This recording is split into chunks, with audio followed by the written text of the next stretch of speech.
네, 안녕하세요. 역사학자 심용환입니다. 혐오와 왜곡, 감정싸움 없이 한국사를 이야기하는 법의 저자이기도 합니다. 제가 쓴 책이지만 지금 제목 보면서 읽었어요. 좀 제목이 길죠. 사실은 이제 우리나라가 되게 안타까운 이야기지만 역사라는 지식을 잘 활용하는 나라라기보다는 역사를 왜곡해서 그 왜곡된 힘으로 어떤 정치적인 이득을 얻으려고 하는 문화가 오랫동안 편만해 있는 상황이잖아요. 이게 좀 그런 문제가 해결되면 좋은데 여전히 최근에 또 새로운 형태로서 역사 왜곡 논쟁 혹은 그런 어떤 역사 왜곡 논쟁을 빼더라도 기본적으로 역사 이야기할 때 자꾸 이렇게 편가르고 싸우고 자기 이득을 위해서 누군가를 혐오하고 왜곡하고 이런 문화 현상이 너무 심해서 그런 것들을 좀 극복하는 방안으로 제가 좀 개정판을 내게 됐습니다. 사실은 이제 이 일본 위안부 문제는 좀 힘든 주제가 돼버렸어요. 그러니까 얼마 전에도 제가 일본 시사 잡지랑 뭐 간단하게 이렇게 아무튼 인터뷰 같은 걸 했었었는데 현실적으로 지금은 일본군 위안부 이야기를 꺼내면 상황이 쉽지 않아요. 그러니까 제가 개인적으로는 우리 이 책의 초판이었던 역사 토크가 나오는 당시에 말하는 대로라는 방송에 출연을 해서 일본군 위안부 이야기를 했었고 굉장히 사회적 반향이 뜨거웠었어요. 그래서 놀랄 정도로 관심이 많았었고 그때만 하더라도 일본군 위안부 이야기하면 한국 사람들이 대부분 다 굉장히 이 문제가 잘 해결됐으면 좋겠다. 일본이 좀 사과하고 반성했으면 좋겠다. 뭐 이런 입장이 대부분이었다면 이용수 할머니께서 이제 정의연과 충돌을 하는 사태 이후부터는 우리나라 내에 이게 완전히 갈렸어요. 그래서 사실은 같은 똑같은 이야기를 하더라도 일본 위안부 문제가 지금은 한일 간의 문제가 아니라 한국 내에서 조금 거칠게 이야기하면 진보와 보수의 갈등으로 지금 비화가 된 상태이기 때문에 참 이 이야기를 이어나간다는 게 힘들어요. 그럼에도 불구하고 이 이야기는 계속 해나가야 되는 부분인 것 같은데요. 일단은 1990년대 때 이 이야기가 수면에 터져 나오게 된 계기는 결국 이제 우리나라의 민주화죠. 그래서 87년에 우리나라가 민주화가 되고 그 민주화의 결과 속에서 이용수 할머니가 내가 이런 피해를 받았다라는 이야기를 대중 앞에서 공개적으로 하게 됐죠. 뭐 그 배경에는 여성학의 발전 같은 것들도 있었는데요. 여튼 그 이야기가 처음 나왔었을 때 그나마 좀 상황이 좋았다고 얘기를 해야 되나요? 일본도 역시 기존의 자민당 독주 체제가 무너지는 상태에서 호소카 총리 뭐 혹은 뭐 무라야마 총리 같이 개혁 정권 혹은 자민당 내에서도 개혁 세력들이 집권을 하거나 3인당 총리가 등장하고 이랬던 상황이었었기 때문에 또 일본이 그 당시만 하더라도 일본 국민의 상당수가 이 문제를 좀 좋게 해결하고 싶어하는 의지가 강했었죠. 그래서 이제 만들어진 절충안적 타협이 뭐냐면 책에도 나오지만 고노다마, 무라야마 다마처럼 일본군 위안부의 강제성 그리고 일본의 식민지 통치 이 전반에 대해서 일본의 지도자들이 공식적으로 사죄를 표명하는 과정을 진행하고 두 번째는 이 상황을 전체적으로 조사를 하고 이 피해자들에 대해서 이제 기금으로 배상을 하는데 그 배상의 과정 속에서 총리의 서신이 담겨 있는 사과 문헌을 보낸다. 뭐 이런 식의 합의를 봤죠.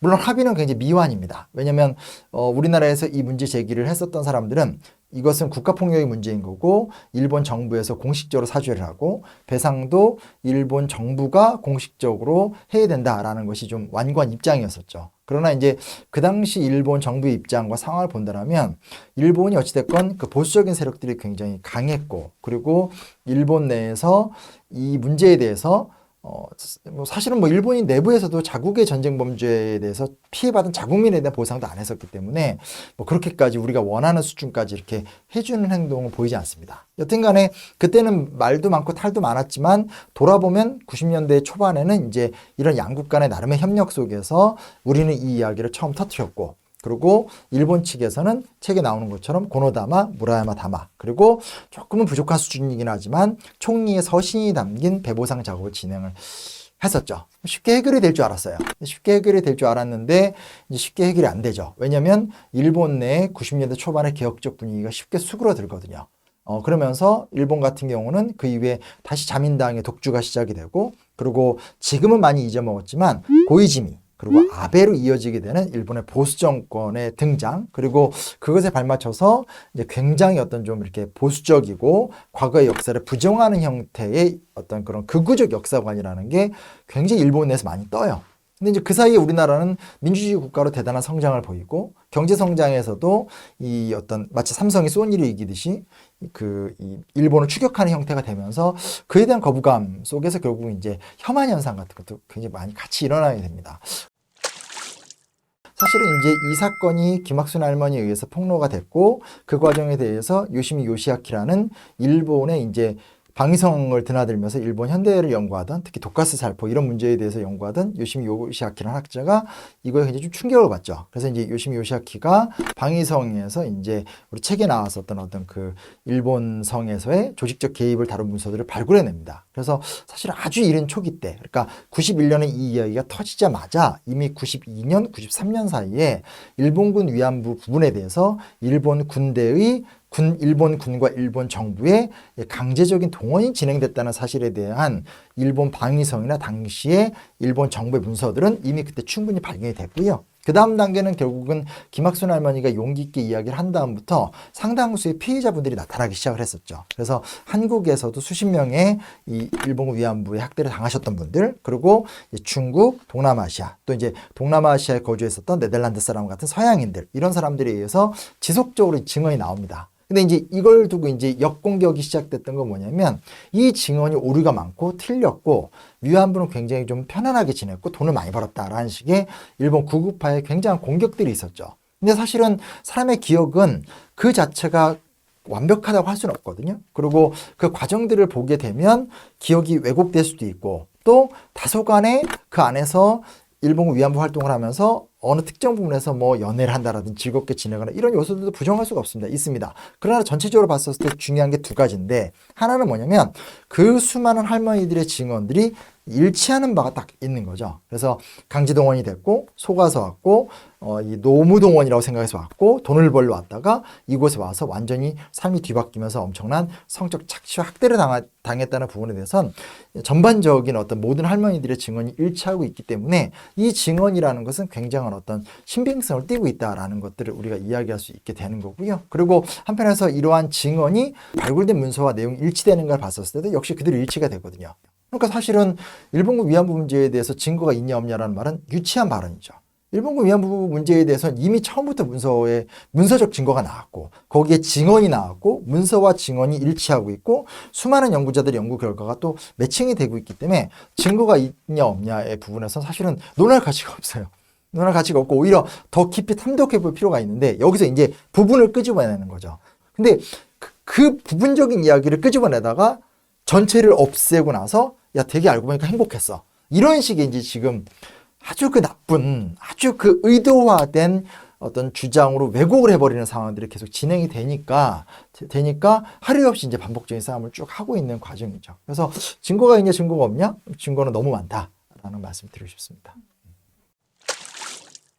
실제로 일본군 위안부 문제는 우리가 보통 민족 문제로 생각했어요.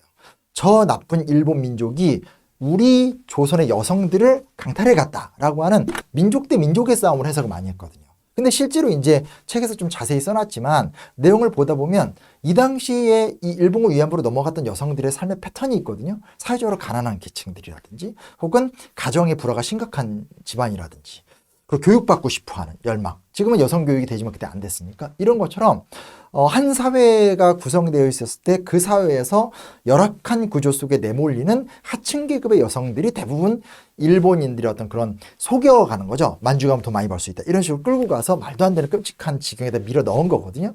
그 얘기는 무슨 얘기냐면 많은 위안부 연구자들이 이야기하는 거지만 일본군 위안부 문제는 민족 갈등과 민족 억압의 문제긴 하지만 사실 본질적으로 따졌었을 땐 여성 문제고 인권 문제인 거거든요.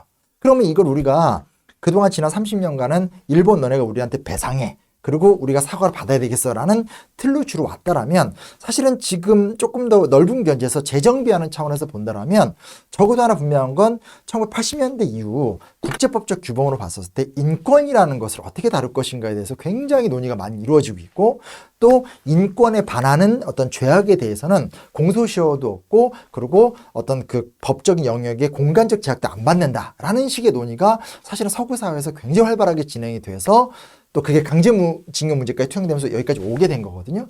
그러니까 뭐 예를 들어서 피노체트라는 칠레의 독재자를 스페인 법정에서 기소를 하고 런던 경찰이 체포하고 이런 일들이 사실은 지금도 비일비재하게 진행이 되고 있어요. 그래서 이런 것들을 생각해 본다면 사실은 한중일이 다 얽혀 있고 또 지금 그렇다고 해서 일본이 우경화가 됐다라는 것이 일본이 지금 과거와 같은 군국주의 국가가 되겠다라는 건 아니란 말이에요. 그렇다면 일본의 보수적이더라도 인권을 중요시 여기는 그룹이 있을 것이고, 또 일본 내 미국과의 관계도 중요하지만 동아시아 영내 평화를 지향하는 그룹도 분명히 있거든요. 그런 사람들, 또 우리나라나 중국에서도 역시 인권과 여성을 중요시 여기는 그룹들이 사실은 연대하고 소통하고 이야기를 풀어간다라면, 그렇다면 이것이 과정상 힘들고 아프고 상처들이 있을지 모르겠지만 장기적으로 봤었을 때는 어떤 서로 간의 혐한, 반중, 어떤 민족 혐오 현상, 그리고 어떤 그로 인해서 발생하는 무수한 감정 싸움을 안 겪을 수는 없지만, 한중일이 일본을 위한 문제를